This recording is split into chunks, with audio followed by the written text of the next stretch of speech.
লোক দিয়ে গোটা পৃথিবী ভরে যায়।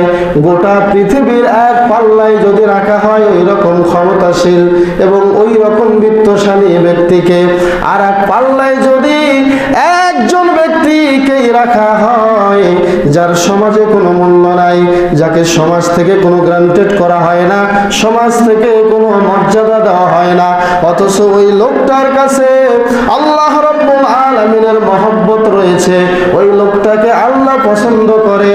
আমার সাহাবীরা মনে রেখো, আগের লোকটা দিয়ে গোটা পৃথিবী ভরে গেলেও এই পরের লোকটার সমতুল্য হবে না।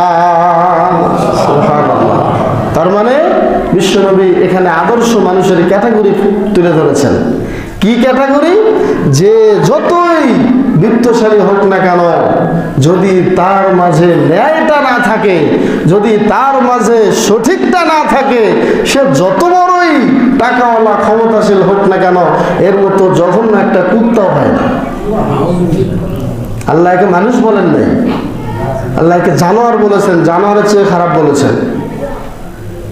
সম্মানিত হাজিরিন, এই জন্যই বলছি, যার বিরুদ্ধে যাবে কেউ গায়ে লাগায় নেবেন না। আমাদের সমাধান আমাদের কোরআন, আমাদের সমাধান আমাদের হাদিস, আল্লাহ আল্লাহ রাসূল দিয়ে গিয়েছেন, ঠিক কিনা?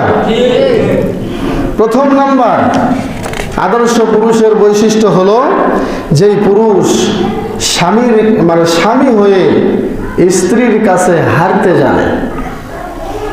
তার মানে আমি এটা বলছি না যে স্বামীকে শাসন করা যাবে না, স্ত্রীকে শাসন করা যাবে না। স্বামীকে সবসময় 24 ঘন্টা এরকম হওয়া উচিত নয় যে স্ত্রীকে 24 ঘন্টা শাসনের মধ্যে রাখবেন। বুঝেন নাই? আমি স্বামী আছি, স্বামীর কর্তৃত্ব আছে, ঠিক আছে, সবই ঠিক আছে, তার মানে এই নয় যে প্রতিটি কথা দিয়ে বউকে ঠকাতে হবে, প্রত্যেকটা কাজে বউকে নিচে ফেলতে হবে, প্রত্যেকটি কর্মে বউকে একটু হেনস্থা করতে হবে। এর নাম আদর্শ পুরুষ নয়। দেখেন, বিশ্বনবী এবং আয়েশা সিদ্দিকা দুইজনে দৌড় প্রতিযোগিতা করেছেন, সহিহ বুখারীর বর্ণনা। একদিন বিশ্বনবী হেরে গেলেন, আরেকদিন আয়েশা রাদিয়াল্লাহু আনহাকে আল্লাহর নবী নিজেই জেতায়া দিলেন। আল্লাহর নবীর সাথে কি আয়েশা দৌড়াতে পারতো না। এক পর্যায়ে আল্লাহর নবীকে আয়েশা সিদ্দিকা বললেন যে আজকে কেন হারলেন? তখন বিশ্বনবী বলেছেন, ওই যে একদিন তুমি হারছো, আজকে তোমাকে আমি জেতায়া দিলাম। সুবহানাল্লাহ।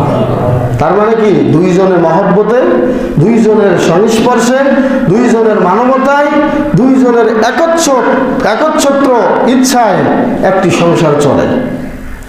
আপনার সবসময় শাসন, আপনার সবসময়